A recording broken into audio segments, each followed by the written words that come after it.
गायत्री माँ और भारत माता के प्रति अटूट प्यार है। ऐसे परम पूज्य श्री मुनि जी के चरणों को कोटि कोटि प्रणाम है। अच्छा, हमारा भारत कितना अद्भुत है।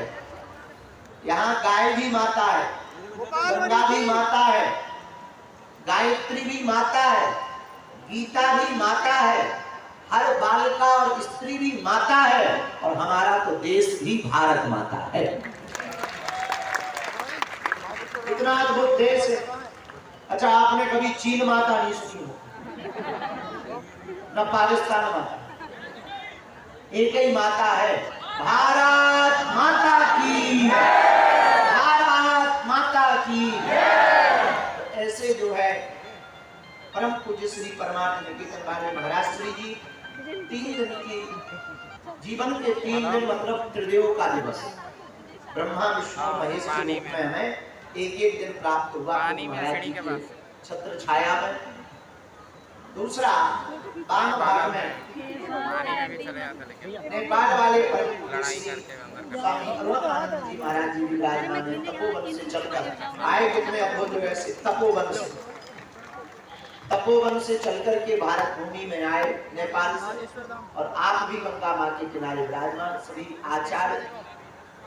आज हम जब अंदर बैठे थे, पूज्य महाराज जी बहुत करोड़ों की बात बोल रहे, अब वो आप लोगों को नोट करने की होगी, हमने तो करी, तुम भी कर सकते, काम आएगी। बात ये है, बोले एक काम करो, बाहर से व्यस्त रहो, अंदर से मस्त रहो। बाहर से व्यस्त रहो, अंदर से। अच्छा, तुमसे पूछो क्या है, बोले व्यस्त है। सच बताएं, तुम व्यस्त नहीं, अस्त व्यस्त हो। अस्त व्यस्त हो, व्यस्त नहीं हो। व्यस्त रहो और अस्त व्यस्त मत रहो, क्योंकि जो अस्त व्यस्त रहेगा वो कभी मस्त नहीं रहेगा, और जो व्यस्त बाहर से रहेगा वही अंदर से मस्त रहेगा। इसलिए आज का सूत्र है गंगा के किनारे, बाहर से व्यस्त रहो, अंदर से मस्त रहो। एक और सुन लो, तुम लोगों को हम कितने ही प्रवचन सुना दें, तुम्हें सुधरना तो है नहीं, फिर भी जितना सुधर जाओ उतना बढ़िया है। हम जानते हैं तुम्हारी कला, जब तक प्रवचन में बैठते हो तब तक क्या गजब की बात बोली, क्या गजब की बात बोली, घर जाके वही कहते हो ले आओ। तो तुम्हें सुधरना तो है नहीं, हम जानते हैं तुम्हारी कला है, क्योंकि तुमने 18 बाबाओं के प्रवचन सुनकर के 19 को निकाल दिया। फिर भी बैठे हो तो एक आज दूसरी नई बात लेकर जाओ। महाराज जी ने कहा, दूसरी बात महाराज जी ने फिर कही, हमने उसे नोट कर ली। पहली बात कही बाहर से व्यस्त, अंदर से मस्त। दूसरी बात कही बाहर से व्यवस्थित रहो, अंदर से स्थित रहो। ये भी करोड़ों की बात, बाहर से व्यवस्थित रहो, अंदर से स्थित रहो। अब हमारी तीसरी सुन लो, ये 2 महाराज जी की थी, अब जरा ब्याज सुनो। ये तो मूल था, ब्याज सुनो। ब्याज को अंग्रेजी में क्या कहते हैं? इंटरेस्ट। तो ये तो एक मूल था। अब ब्याज क्या है? ब्याज भी बड़ा गजब का है। एक काम करो, बाहर से साधनों में रहो, अंदर से साधना में रहो। बाहर से संसारी रहो, अंदर से सन्यासी रहो। बाहर से संसारी रहो, अंदर से सन्यासी रहो। तो तुम्हें क्या करना पड़ेगा भैया? तुम्हें फिर घर छोड़कर हिमालय नहीं जाना पड़ेगा। और हमारे पूज्य दादा गुरु जी कई बार रातों को हमें सुनाया करते थे, जब हम उनके चरणों की सेवा में रहते थे बागेश्वर धाम पर, तो कई बार वो कहते थे बुंदेलखंडी भाषा में, बिटवा घर छोड़कर हिमालय पर जाना बड़ी बात नहीं है, घर को ही हिमालय बनाना बहुत बड़ी बात है। बहुत से लोग घर छोड़कर, अच्छा कुछ लोग तो इस चक्कर में भी घर जाते हैं कि घर में भाई खटपट तो चल बाबा के मठ पर, और गुरुजी ने काटी चोटी, मांग खा बेटा रोटी। तो कुछ लोग तो इस चक्कर में भी बाबा बनते के बाहर। एक बच्चा था यार, हम जहाँ ऊर्जा संचय समागम में थे, पूज्य महाराज जी भी बैठे थे, पूज्य स्वामी जी भी बैठे थे। लगभग 700 साधक साधना प्रातः काल ब्रह्म मुहूर्त में 3 बजे से सुबह 7 बजे तक करते हैं। आप अपने अपने अनुभव बताते हैं, ऐसे ऐसे अनुभव होते हैं, रोते हैं बेचारे। जब अंदर की बुरे विचार बाहर निकलते हैं तो चिंगारते हैं, कुछ लोग तो उछलते हैं, कूदते हैं बाहर जब पूरे अपने बुरे विचारों को निकालते। एक छोटा बच्चा था, मुश्किल से 7 साल का, यहाँ भी होगा। हमने कहा कहो क्या बात है? बोले गुरुजी हमें बाबा बनना है। 7 साल का बच्चा कह रहा था बाबा बनना है। अब उससे क्या कहें, बच्चे ही है। हमने कहा बेटा बन जाना अच्छी बात है, कोई दिक्कत नहीं, पर हम तुमसे प्रार्थना कहें तुम जहां हो वहीं रहो। हम तुमसे यही कहेंगे तुम्हें कुछ भी छोड़ने की आवश्यकता नहीं है, तुम्हें बस प्रभु के ध्यान और गुरु के ज्ञान को पकड़ने की आवश्यकता है।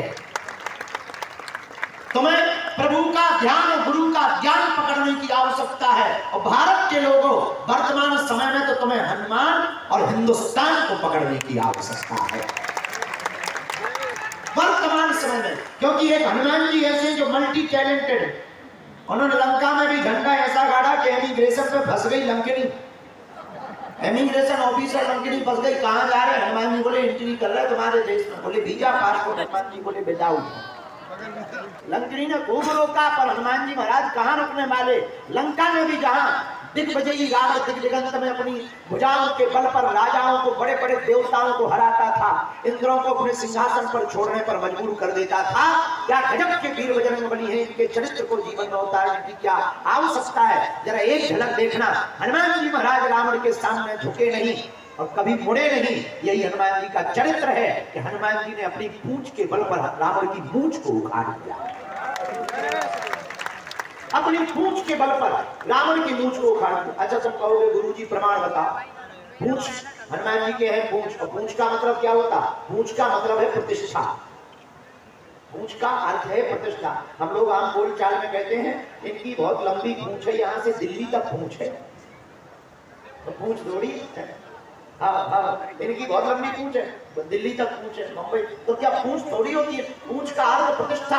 हनुमान जी ने अपनी प्रतिष्ठा के बल पर रावण की प्रतिष्ठा को, मूंछ भी प्रतिष्ठा का प्रतीक है और पूंछ भी प्रतिष्ठा का प्रतीक है, पर हनुमान जी ने पूंछ के बल पर रावण की मूंछ की प्रतिष्ठा को मिटा दिया।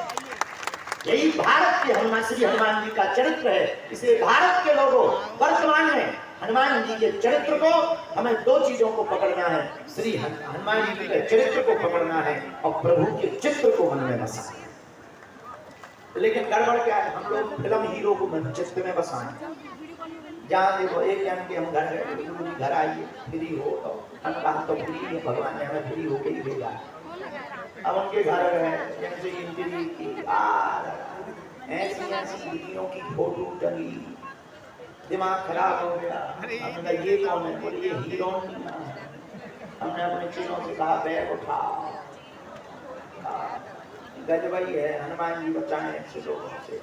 जिस हम किसी भी हीरो या हीरोइन के विरोध में नहीं है, हम ये कहना चाहते हैं अगर आज का युवान बच्चा, आज का युवा अगर नकली हीरो जो अभिनय करने वाले हैं उनके चरित्र को जीवन में उतारेगा तो पार्टी में जाएगा, पर देश की सेना के सरहद पर करने वाले, राष्ट्र की रक्षा करने वाले सैनिकों के चरित्र को जब अपने जीवन में उतारेगा, वही भारत का युवा भारत की रक्षा करेगा। इसीलिए आज हमारी आरती का तृतीय दिवस है, कल हम यहाँ से विदा भी ले लेंगे और जाएंगे इसलिए क्योंकि पुनः आएंगे। आदमी जाता है इसलिए क्योंकि पुनः आए, जाएंगे नहीं तो क्या आएंगे, इसलिए जाएंगे इसलिए क्योंकि पुनः आएंगे।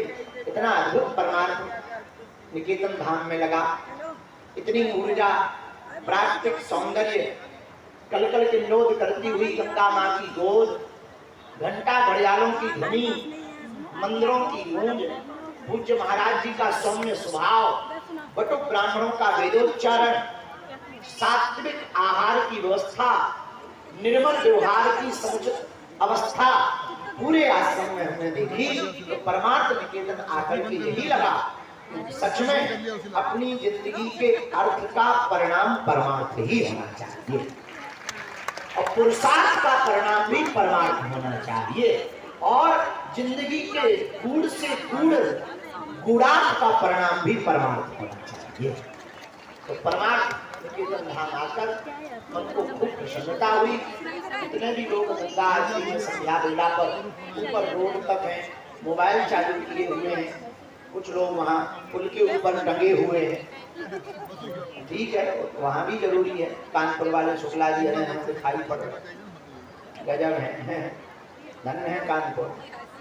तो जो जहाँ खड़े हुए हैं, हम आज के सूत्र को कहेंगे कि जीवन में आप उतारो, बाहर साधनों से संपन्न बनो पर अंदर से साधना से संपन्न बनो। इस देश को और आने वाले युवाओं को और युवा पीढ़ी को नशा से मुक्ति का एक ही उपाय है। भारत का युवा अगर साधना संपन्न होगा तो वो कभी भी नशा नहीं करेगा। भक्ति भी एक मस्ती है, भक्ति भी एक मस्ती है, बुरा मत मानना। भक्ति में इतनी ताकत होती है कि नारायण भी व्यक्ति बनकर के प्रकट हो जाता है। भक्ति में इतनी ताकत है कि नारायण भी व्यक्ति बनकर के प्रकट हो जाता है। इसलिए आप लोग जितने भी यहाँ खड़े हैं, बैठे हैं, जितने भी अभिभावक हैं, हमारी प्रार्थना है अपने बच्चों को अगर आपको व्यसन से मुक्त करना है, नशा से मुक्त रखना है, एक ही सर्वोत्तम उपाय है। पहले तुम चरित्र पर चलो और अपने बच्चों को चरित्र पर चलवाओ और साधना संपन्न स्वयं बनो, अपने बच्चों को भी बनवाओ और आपका बालक किसी भी परिस्थिति में डिगेगा नहीं। अच्छा, अंतिम बात करते करते ये और बोले, आप पूछोगे कि कोई प्रमाण बताओ जिसने साधना की हो उसके जीवन में मस्ती आई हो। अब ऐसे तो लाखों प्रमाण है, पर एक प्रमाण सबके मुंह में रखा है। महलों में पड़ी बन के जोगन चली, मीरा रानी दीवानी कहाने लगी, ऐसी लागी लगन है। कौन है ये? जरा जोर से बोलो, जोर से बोलो, और जोर से बोलो। मीराबाई ने कोई भी प्याला नहीं पिया फिर भी मस्त रही। और बुरा ना मानना जितने पीने वाले खड़े हैं, तुम्हारे काम की बात। हमारे एक संत हमसे कहते थे, बुंदेलखंड के महात्मा थे, बहुत अच्छे महात्मा, पंडित जी जाम क्यों पीते हो? जाम शाम को पियोगे सुबह होकर जाएगा। जाम मतलब पगुआ, अपनी आप भाषा में तो पगुआ। तो वो हमसे कहते, पंडित जी जाम क्यों पीते हो? जाम शाम को पियोगे, महंगी से महंगी भी सुबह उतर जाएगी। अरे मूर्ख, राम का नाम पीकर तो देख, जिंदगी भर के लिए चल जाएगी।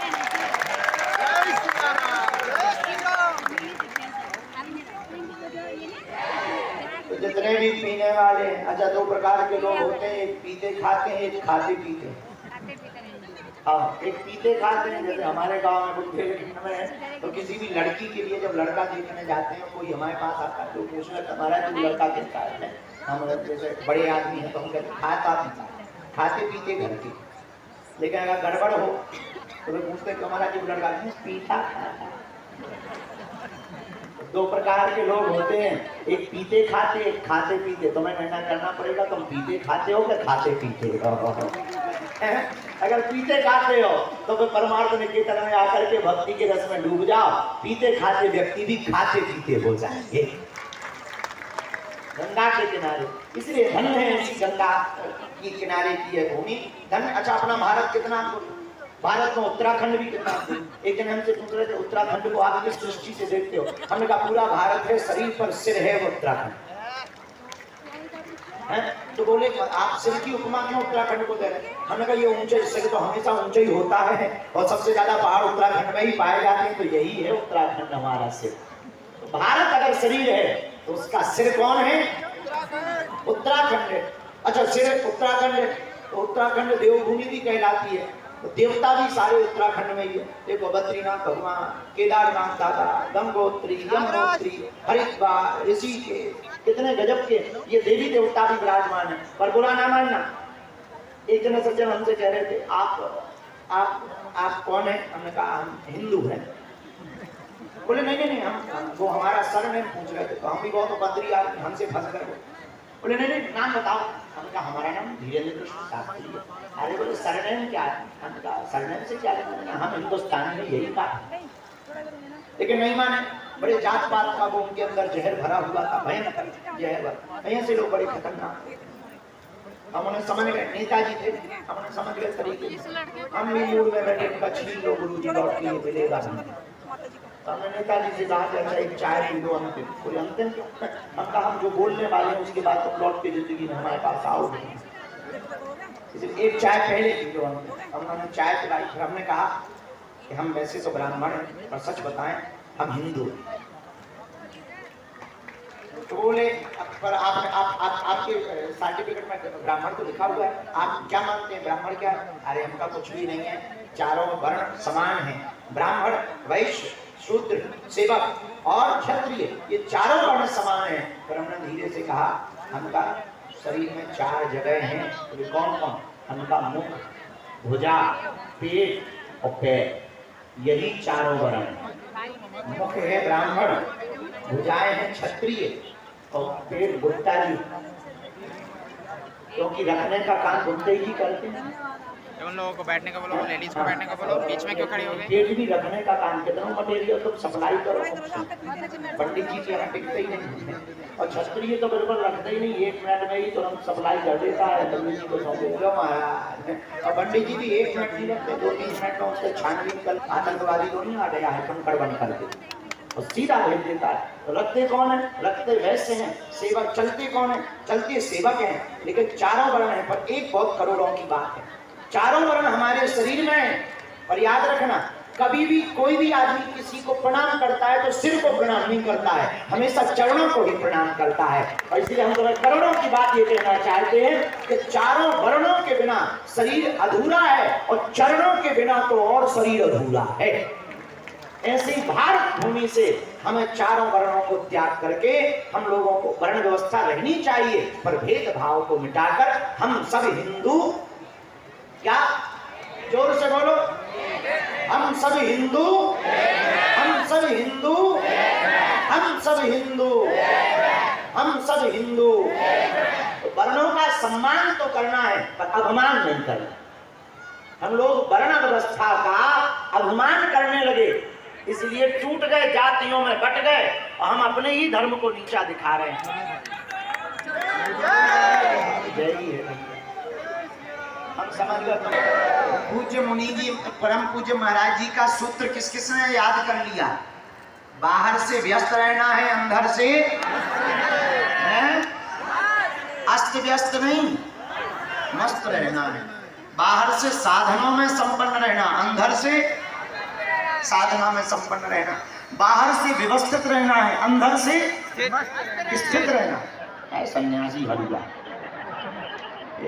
भी गजब को है। थोड़े जैसा एक और हमारा चेला, तो हमने 9 दिन राम कथा सुनाई, हमका किसी का कोई प्रश्न हो तो खड़े हो जाए, तुम्हारे जैसा आदमी खड़ा हो गया, तुम भी खड़े हो जाओ, ऐसे ही खड़ा हो गया। बोले गुरुजी हमारा प्रश्न है। हमने कहा क्या प्रश्न है? बोले गुरुजी ये बताओ, राम राक्षस थे या रावण राक्षस था? हमने सिर पीट लिया। बोले नहीं नहीं बताओ, सिर मत पीटो, बताओ राम राक्षस थे। हमने कहा भैया ना राम राक्षस थे ना रावण राक्षस था, हम राक्षस थे जो 9 दिन में तुम्हें समझा नहीं पाए। तो हम हमें 2-3 बार बताया जा रहा है कि बाहर से व्यस्त रहो, अंदर से मस्त रहो, बाहर से साधन संपन्न रहो, अंदर से साधना संपन्न रहो, और बाहर से संसारी रहो, अंदर से सन्यासी रहो। जी 2 नंबर पे ही पहले कह रहे सन्यासी है बजरंग बली, कहाँ के इंदौर, कहाँ? ऐसे लोग मध्य प्रदेश में ही पाए जाते हैं। तो ठीक ही है, इंदौर के तो ठीक है, अपनी जगह के कोई बात नहीं, हम तो एक से हैं, बुरा ना मानना, होली है। हारे हारे कुछ महाराज जी के सूत्रों को जीवन में उतारो। हमको तो गंगा माँ की गोद में बैठकर बहुत आनंद आया, 3 दिन तक रह करके खूब आनंद आया। लाखों करोड़ों बार जितनी बार धन्यवाद देवे पूज्य महाराज जी के चरणों में उतना कम है। नेपाल वाले पूज्य स्वामी जी का 3 दिन हमको आनंद मिला, सहयोग मिला, जन्म जन्म का नाता है वो तो हनुमान जी का और हमारा इनका।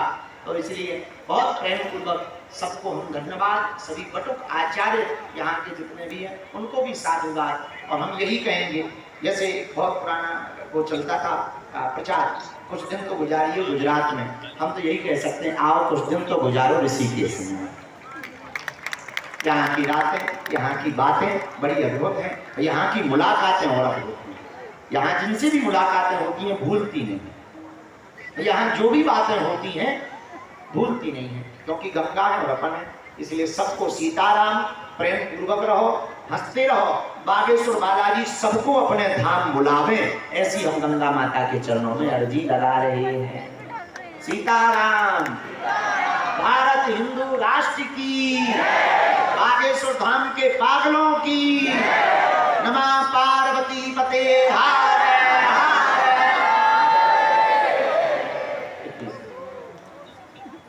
परम पूज्य नेपाल वाले स्वामी जी परम पूज्य स्वामी श्री अरुणानंद जी महाराज जी के भी 2 शब्द विजय करने की पूर्व